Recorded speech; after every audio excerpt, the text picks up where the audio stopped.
Well, we have our cameras following President Trump's every move in Canada as he moves to the G7 summit for the year. Here is the president right now speaking to reporters with Prime Minister Mark Carney at his side. See what we're going to come out with something, hopefully. Do you think a deal is achievable within days, within weeks? Is there that kind of runway? Yeah, it's achievable. Both parties have to agree. Yeah, sure. Mr. President, have you heard any signals or seen any messages from intermediaries that Iran wishes to de-escalate the conflict? Yeah. What have you heard? What have you heard from the Iranians? They'd like to talk, but they should have done that before. I had 60 days, and they had 60 days, and on the 61st day, I said, we don't have a deal. They have to make a deal, and it's painful for both parties, but I'd say Iran is not winning this war, and they should talk, and they should talk immediately before it's too late. And what would you say, in your opinion, what would it take for the U.S. to get involved in this conflict militarily? I don't want to talk about that. As you mentioned Putin, do you think that he should have a seat at the G7 today, that it should be the G8? I'm not saying he should at this point, because too much water's gone over the dam, maybe. But it was a big mistake. Obama didn't want him, and the head of your country, the proud head of your country, didn't want him. This was a big mistake. You wouldn't have that war. You know, you have your enemy at the table. Even I don't even consider him. He wasn't really an enemy at that time. There was no concept. If I were president, this war would have never happened. But likewise, if he were a member of what was called the G8 at that time, it was always the G8, you wouldn't have a war right now. Why not? What intelligence support are you providing Israel? We've always supported Israel. We have for a long period of time, strongly. And Israel's doing very well right now.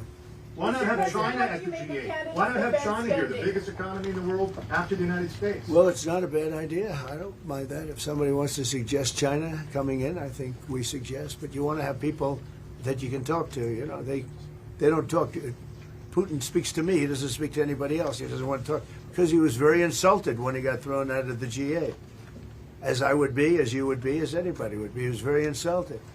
And, I mean, he was thrown out by Trudeau, who convinced one or two people, along with Obama. He was thrown out, and he's not a happy person about it, I can tell you that. He basically doesn't even speak to the people that throw him out, and I agree with him. Go ahead. On immigration, why are you ordering ICE to target Democratic inner cities? What's behind that? I don't know what you're saying. You did a post last night where you said you want ICE to really target Democrats. Yeah, I want them to focus on the cities, because the cities are where you really have what's called sanctuary cities, and that's where the people are. I look at New York, I look at Chicago. I mean, you got a really bad governor in Chicago and a bad mayor, but the governor's probably the worst in the country, Pritzker.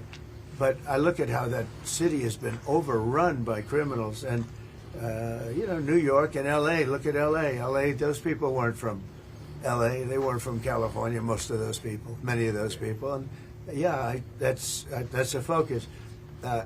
Biden allowed 21 million people to come into our country. Of that, vast numbers of those people were murderers, killers, people from gangs, people from jails. They emptied their jails out into the U.S.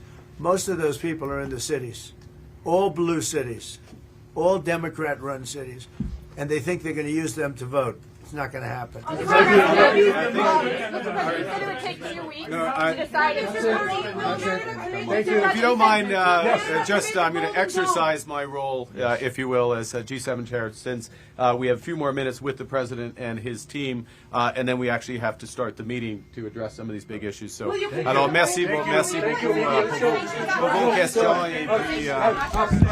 Thank you. That's it. That's it. Thank you very much. Out. Go, guys. Out. All right, you heard it. out you go. The press being ushered out with just a few remarks there, but listening to all of it, CBS News White House correspondent Natalie Brand. Natalie, I'm struck that Iran seemed to be what we heard at the very top of that. And it was very striking to me that President Trump, with Prime Minister Carney standing next to him, did not want to really talk about U.S. involvement. This, as we know, that Israel needs our bunker buster bombs if they're to go deep in Iran to really take out those nuclear facilities.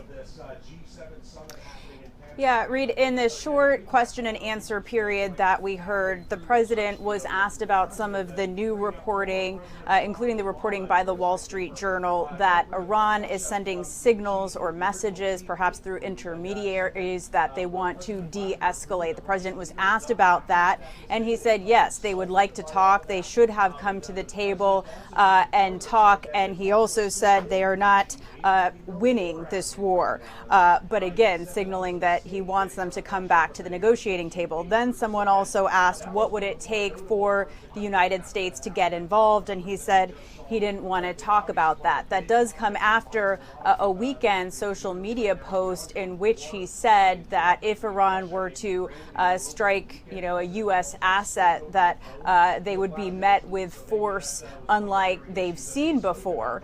We also know from CBS News reporting and Olivia Gazas' reporting that the State Department, through a cable, has been sending the message to embassies to really emphasize the point that the U.S. was not directly involved in the Israeli strike on Iranian targets, which started this conflict late Thursday night into Friday morning.